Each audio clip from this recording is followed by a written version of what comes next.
We're here for a second edition of Your Health is in Your Hands, which I consider to be both a hopeful and a learning kind of experience. Hopeful because I am extraordinarily confident that what we're going to be talking about here can be helpful to people. And I also am deeply convinced that the old saw that you can't teach an old dog new tricks is false.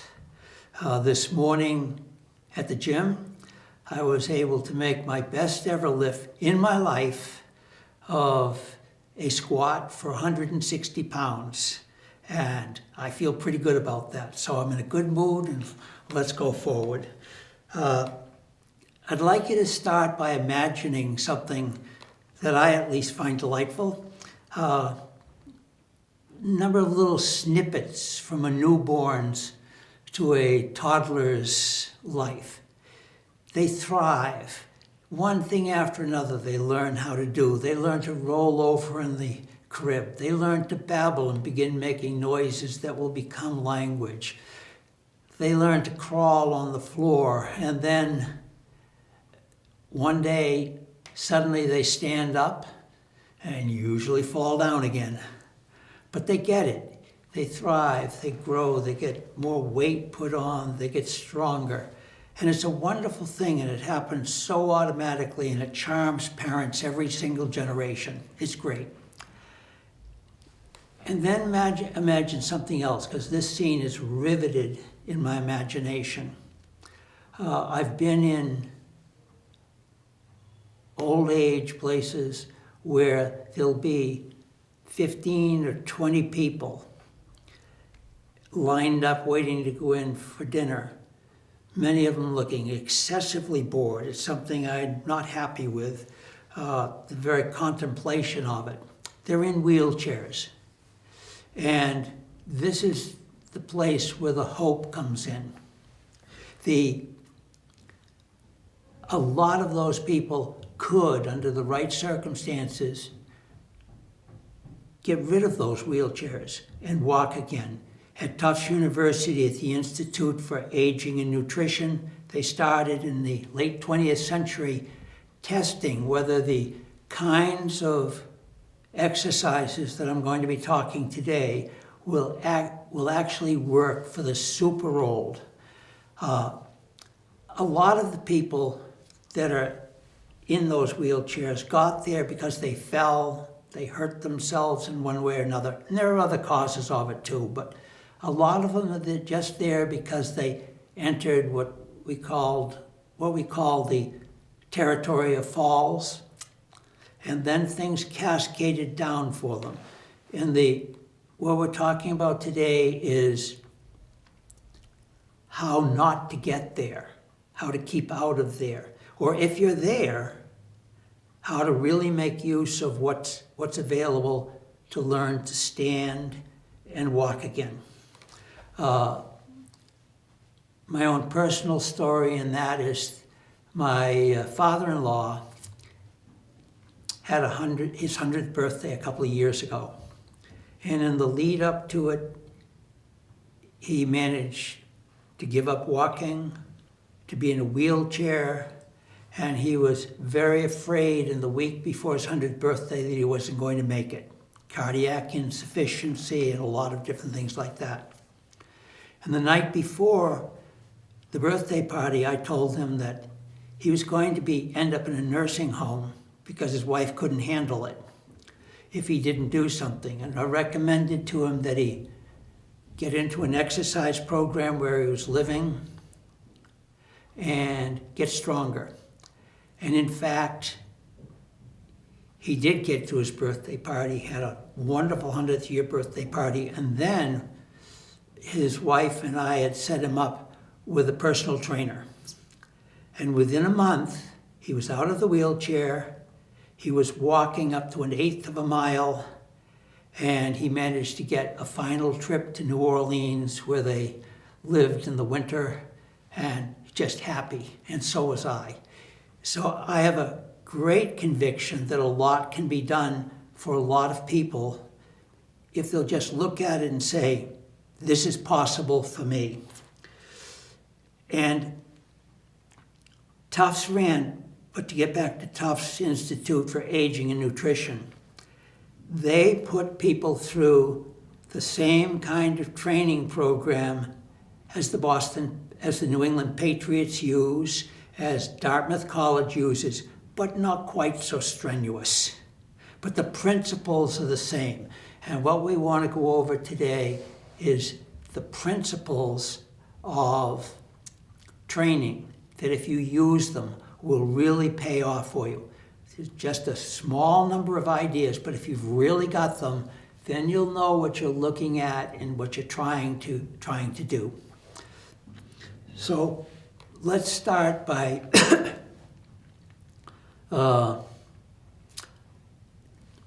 one other quick aside there.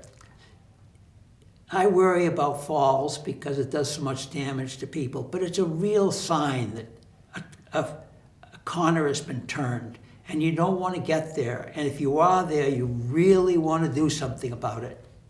So let's talk for just a minute about what can be trained. There are a lot of different things that can get worse as you get older. Strength goes, balance goes, vision gets a little bit dimmer. I'm due for another cataract operation this spring, and I find myself not able to use the right eye quite so much for balance as I did 20 years ago, but that'll be fixed. But even with something like eyesight, you can train yourself to look and see what the impediments are in front of you and avoid falling. You can say, what have I stopped doing with regard to looking? Because it's boring to look out at a gray mist. So there's balance that can be trained. You can train for speed. You can train for strength. You can train to be flexible. A milk carton weighs around 9.3 pounds. If you have your refrigerator set up so that you put it on the door, you might just be able to put your milk carton in the door that way. But if it's on the top shelf, as in mine, you have to reach up. There are a lot of different motions that can be trained for. And it's a good idea to find out where you are and what would be good to start with before you go. But the principles are very, very clear. When I started lifting 3 years ago now, as I've said in the last program, sitting in a chair was uncomfortable. The pressure of the edge of the chair on my legs would hurt. And I had real trouble just getting up out of a chair. And lying on either side in bed was painful. I had to lie on my back. When I got in to do lifting, this is a 2-pound weight, very simple little weight. When I tried to lift it up at this angle,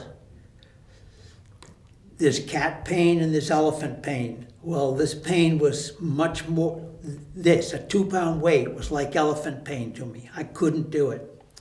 And now I customarily do it at 20, 25 pounds. Putting a milk bottle, we got 2 weights here. This one's 15, this one's 2. Half a gallon of milk in a paper container weighs around 9.3. I used to worry about dropping them, putting into the refrigerator. And that's gone. That's absolutely gone. But the first principle is be hopeful. But that's not part of the principles I'm going to talk about weight training. The first one is this. Suppose I sit here and I decide I'm going to train to do curls. This is a curl. And this is 15 pounds. So I do this and I do 5, 6, 7, 8 of them, say. that's going to do this arm a lot of good. How much good do you think it's going to do this arm? And the answer is absolutely none. If I want this arm trained, I've got to use this arm trained. I've got to use the weights and train this arm. Training is very specific to what you do. That is the fundamental fact about training. If it's getting up out of a chair you want to do, you have to train the muscles that get you out of a chair. It doesn't do any good to do this. That will not train you to be able to get up out of a chair. And so that specificity is an extremely important principle. You're going to get what you train for, nothing else. If I work the upper body, if I do bench presses or do a lot of exercises for the upper body, it's not going to help my legs at all. You've got to, so when you build a program, you've got to do specific exercises that will address the problems you want to address. So that's the first and very big issue that you have to realize in setting up a training program. The second thing that you have to do, and the people at Tufts really pay attention at this, is you need energy to train. And there are different energy systems in the body, but all of them require fuel, which is food, to get the job done. If you're going to train and do more and get stronger, for instance, if strength is the goal, you're going to start needing more food. So the business of paying attention to nutrition and what you're eating is big. We have a saying in the club that I lift with that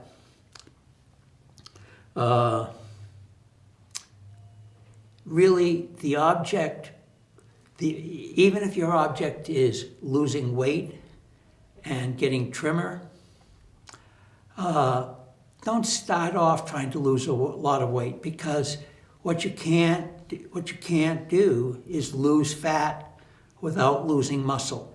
Cannot be done. But you can build up muscle so you've got more muscle compared to the amount of fat.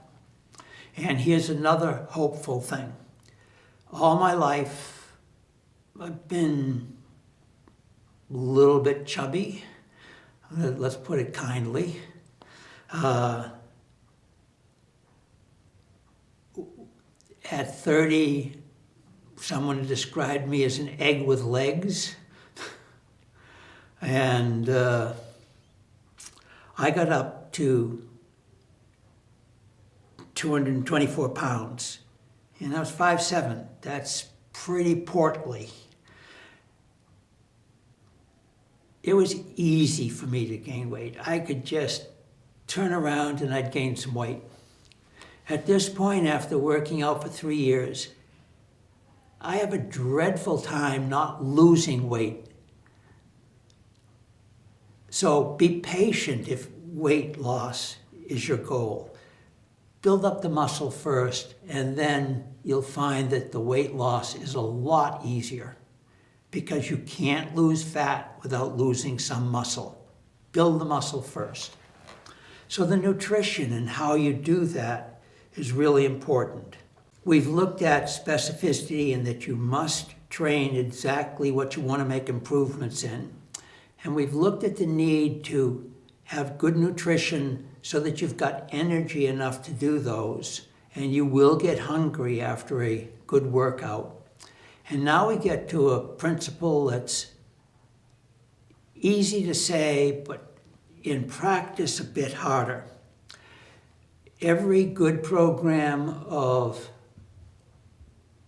exercise basically makes use of what's called the overload principle. If all you do all day is sit around, just standing up and walking around is probably going to be an overload for you. I can take this little 2-pound weight and I can lift it and do things with it with 2 fingers. But I won't get any stronger doing that. That's under what my normal load is. I can lift this one up and do it with all my fingers holding it, but I can't even lift this with 2 fingers. That's way too much of an overload. So what you have to do is find out where you are now and what will be more stressful, harder than your normal, but not to the level where you can get hurt because it's way too far.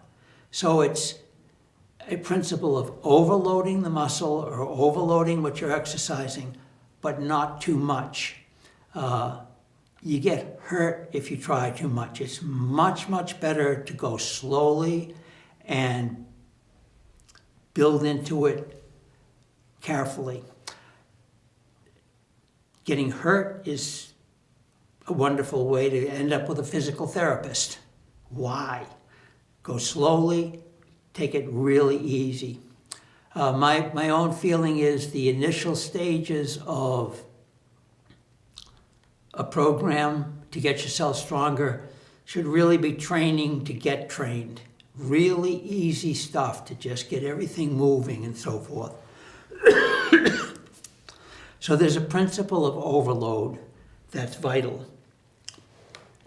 And the next thing that you need to have is to understand what it means to do something periodic. When I was a youngster, up till I was 40, say, 35, 40, the standard idea was that you always tried to increase the weight or the strenuousness of the exercise you were doing. The best thinking now does not accept that at all. There are cycles of the exercise program. You go in, you do something. The next day, you don't go in there and just increase it by a little, and the next day increase it by a little, and the next day increase it by a little. You set a pattern for increasing it slowly, but within that pattern, on one day, you might lift really heavy, and then 2 days later, you might do more lifts, but at a much lighter weight. And I first got this idea of periodicity at a poetry class in college where the professor said, what you want to do is lift your average quality of your poems. And then one day you're going to do your very best and it'll be that much above your average. So the periodicity has you start here, build up to a peak, and then you go back down and you do it again, but at a slightly higher level. And you want to get to the next peak will be much higher. Not much higher, but higher. And then you repeat it. So there's a kind of cycle, a period that you go through. And what you need is to understand that you don't get there in a straight line. You get there in a kind of circles.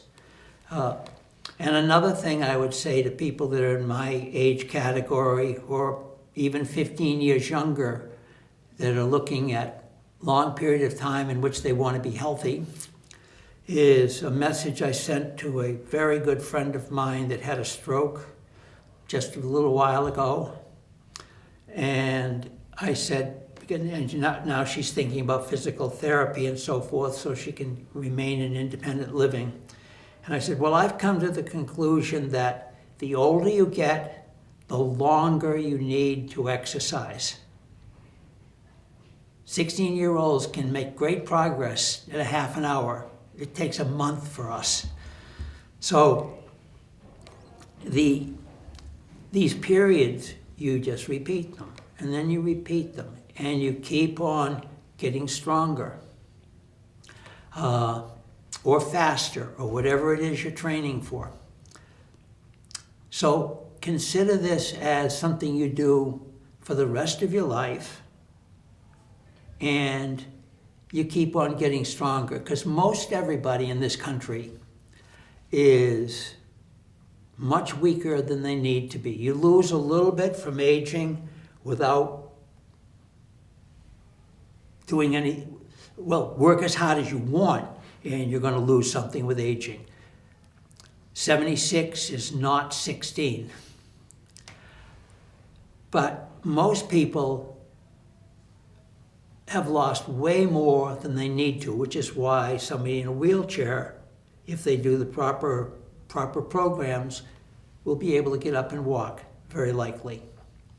It's why someone that's starting to be a little bit shaky when they walk, if they do a program that's designed for them and that's continuous and that they keep working at, may very well get out of trouble with balance and get out of trouble with the danger of falling, or at least much reduce it. So periodicity is really important. And I've hinted at the next principle that is needed for a good program. And the word is regular. If you go in and work for a week and you take 3 weeks off and go back to starting it again, you are starting again where you started before. You're not going to make any progress. The key thing is regularity. Doesn't mean you can't go on a vacation to Trinidad and lie on the beach for a week. Rest periods are good, but it does mean that you can't take a month off because I just don't feel like it today. And that line, I just don't feel like it today, there's the last of the principles that is needed. It needs to be flexible. The body is not capable of the same thing every single day. So if you've got a cold, or if you are up all night for some reason, it may be that you have to adjust your program back a little bit, make it a bit simpler. It does not, if you just don't want to do it and push the limits and get into trouble because you're not ready on a given day. And a good trainer would take that into account and not lock you into a program, but have a flexible program that takes into account where you are and what you feel like. The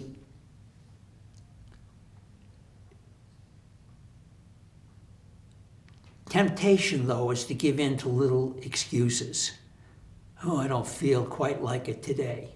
I'll think I'll skip that one today altogether. I'll go tomorrow.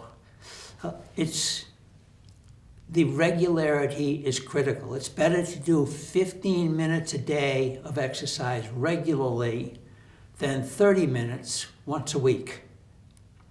It isn't that you can't do a harder regime in fewer days, but most people aren't ready for harder regimes.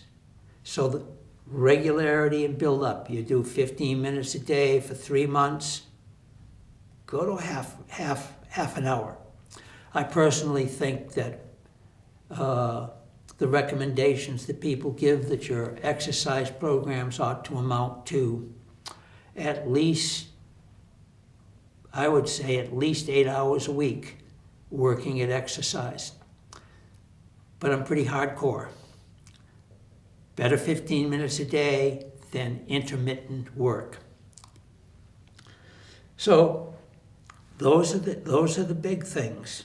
The specificity of what you train, the idea that you've got to give yourself the nutrition you need to keep going, the principle of overload, the principle of a periodic upward circling training schedule, and regular. 5 things. You put something together doing that, and you're in very good shape. And those same principles can be used whether you're lifting weights, which were what I'm talking about, or if you're going for a walk. If you get up to where you're walking a mile a day, you can get a little bit better by walking faster. But if you're circling a track at a mile a day, you are going to be doing a very specific exercise, and basically you'll reach a plateau and you won't go any further. You don't want a plateau. You want those periods to lift you further. Add in some stair climbing at your house, or find a place that's got gradual ups and downs to the walk. There are lots of ways of building in different kinds of walking. Young people, when they walk faster, usually lengthen their stride. Older people take more steps. You can experiment with how long the stride is, all the while maintaining your balance. I also would recommend that you make real goals about where you want to get to.